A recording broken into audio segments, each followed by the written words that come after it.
ಇವತ್ತು ಹೊಸಕೋಟೆಗೆ ಹೋಗ್ಲಿಕ್ಕೆ ಅಂತ ಹೇಳಿ ಬೆಳಗ್ಗೆ 4 ಗಂಟೆಗೆ ಎದ್ದಿದ್ದೆ. ಟಿಟೋಸ್ ಡ್ರಿಂಕ್ನ ಕುಡ್ದು ರೆಡಿ ಆದ್ವಿ. ನಮ್ಮನ್ನ ಕರ್ಕೊಂಡು ಹೋಗ್ಲಿಕ್ಕೆ ಅಂತ ಹರೀಶ್ ಅವ್ರು ಬಂದಿದ್ರು. ನನಗೆ ಅಮ್ಮನ ಮನೆಗೆ ಬರ್ಬೇಕಾದ್ರೆ 2 ದಿವಸ ಇರೋಣ ತಂದ್ಬಿಟ್ಟು ಪ್ಲಾನ್ ಮಾಡ್ಕೊಂಡು ಬಂದಿರ್ತೀನಿ. ಬಟ್ ಅಲ್ಲಿಗೆ ಹೋದ್ಮೇಲೆ ಹೋಗೋದಕ್ಕೆ ಮನ್ಸಾಗೋದಿಲ್ಲ. ಬಂದು 1 ವೀಕ್ ಆಗಿತ್ತು. ಬಿಟ್ಟು ಹೋಗಿದ್ರು ನಮ್ಮ ಮನೆಯವರು. ಮತ್ತೆ ಕರ್ಕೊಂಡು ಹೋಗೋದಕ್ಕೆ ಬಂದಿದ್ರು. ಬಟ್ ಆದ್ರೂ ಹೋಗ್ಬೇಕು ಅನಿಸ್ತಿರ್ಲಿಲ್ಲ. ಟ್ರೈನಲ್ಲಿ ಕುತ್ಕೊಂಡ್ಮೇಲೆ ಸರಿ ಹೋಯ್ತು. ಮಾತಾಡ್ತಾ ಮಾತಾಡ್ತಾ ಜರ್ನಿನ ಸ್ಟಾರ್ಟ್ ಮಾಡಿದ್ವಿ.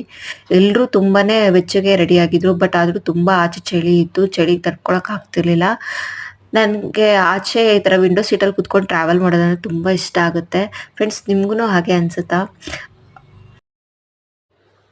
ಕಾಫಿ ಜೊತೆ ಬಿಸ್ಕೆಟ್ನ ಎಂಜಾಯ್ ಮಾಡ್ತಾ ಹಳೆದೆಲ್ಲ ನೆನೆಸ್ಕೊತ ನಾನು ನಮ್ಮ ಮನೆಯವ್ರನ್ನು ಟ್ರಾವೆಲ್ ಮಾಡ್ತಾ ಇದ್ವಿ. ಸ್ವಲ್ಪ ಹೊತ್ತು ಬೋರ್ ಅನ್ನಿಸ್ತಾ ಇತ್ತು. ಸೊ ಸಾಂಗ್ಸ್ ಕೇಳ್ತಾ ನಮ್ಮ ಜರ್ನಿನ ಕಂಟಿನ್ಯೂ ಮಾಡಿದ್ವಿ. ಮಾತಾಡ್ತಾ ಮಾತಾಡ್ತಾ ಬೆಂಗಳೂರು ಬಂದು ತಲುಪಿದ್ದೆ ಗೊತ್ತಾಗ್ಲಿಲ್ಲ. ನನ್ನ ಮಗಳದು ನಿದ್ದೆ ಚೆನ್ನಾಗಾಯ್ತು. ಎದ್ಮೇಲೆ ಅಜ್ಜಿನ ನೆನೆಸ್ಕೊತಾ ಇದ್ಲು. ತುಂಬಾನೇ ಬೇಜಾರಾಗಿದ್ಲು.